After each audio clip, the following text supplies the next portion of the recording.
What's going on, everybody? Respawn Gentleman here. So the chapters were introduced at Dying Light 2 last year with the promise of a new chapter every 3 months. This was fine for the first 2 chapters, but the last one was released in September.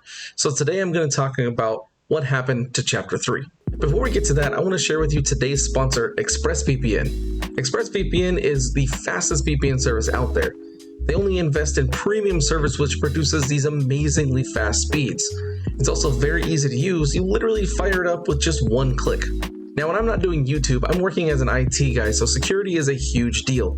ExpressVPN is there to protect me and you from hackers who want to steal your private information.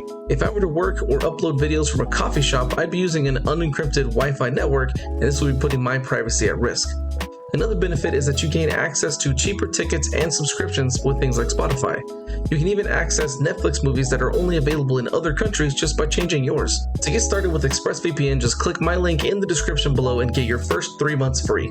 So as I mentioned before, it was promised that we'd be getting a new chapter every 3 months. This would have put chapter 3 in December. When that didn't happen, I figured that maybe they're waiting until after the winter event and started in January.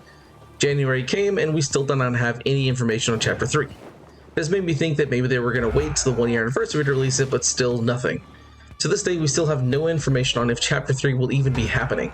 This brings me to one of 2 conclusions. Either they have completely abandoned the chapters altogether, or they're trying to make tweaks to them so that the experience is much better than it is currently. I do remember at one point Timon had said something about Chapter 3 incorporating the Craftmasters in a different way. If this is still the case, then here's what I would like to see with that.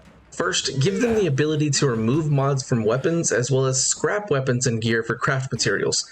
This would be absolutely amazing and give players something to do with all the extra useless items they find all over the place other than just tossing or selling. Next, give the Craftmasters the ability to repair weapons. This would encourage people to look for the correct charm so they don't have to keep going to a Craftmaster every time they want to repair their weapon. This also gives people who have not found the charm and don't want to use it an opportunity to repair their weapons.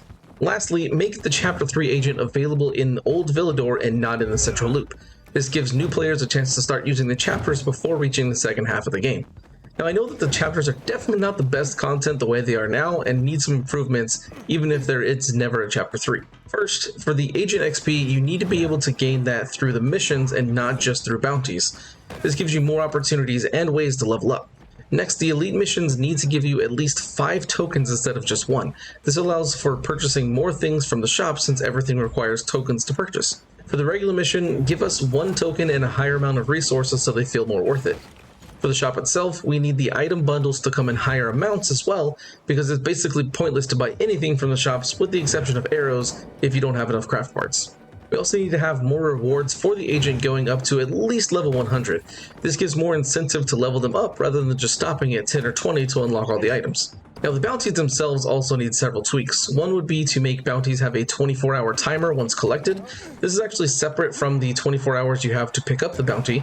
The reason I mention this is because I've heard from lots of people who've had bounties that are stuck and can't be removed since they didn't complete them during the winter events, for example, and that vendor is no longer there. By giving this timer upon collection, it removes the possibility of getting stuck with uncompletable bounties that prevent you from getting more. Another tweak would be to let us select all the bounties at once from a specific agent so you wouldn't have to run back to them every time you complete a few to get more.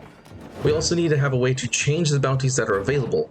They can make it a gold cost or a token cost or mutation sample cost, but this will allow people to do the bounties they like and skip the ones they don't. What are your thoughts on Chapter 3? Do you think it'll ever come out? And if so, what tweaks would you like to see made to the chapter system as a whole?